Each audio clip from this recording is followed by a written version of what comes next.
আজকে আপনাদেরকে তৈরি করে দেখাবো মজার একটা আচারের রেসিপি। তার জন্য প্রথমে কড়াইয়ে গরম করে সেটাতে সরিষার তেল দিয়ে রসুন, তেজপাতা, পাঁচফোড়ন এবং কয়েকটা গোটা শুকনা মরিচ দিয়ে ভালোভাবে ব্রাউন করে নিলাম এবং সেখানে অ্যাড করে দিলাম আগে থেকে সিদ্ধ করে রাখা শুকনা বড়ইগুলো।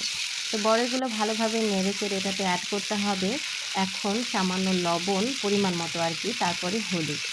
এটা দেওয়ার পরে ভালোভাবে নেড়েচেড়ে নিতে হবে।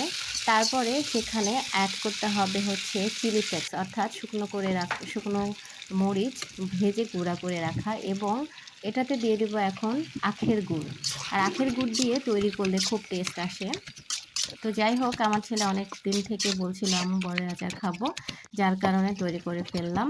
তো যাই হোক, এভাবে ঘোটাঘুটির পর বড়েগুলো থেতলে নিলাম, তাতে ভালো করে মশলাগুলা বড়ের মধ্যে চলে যাবে।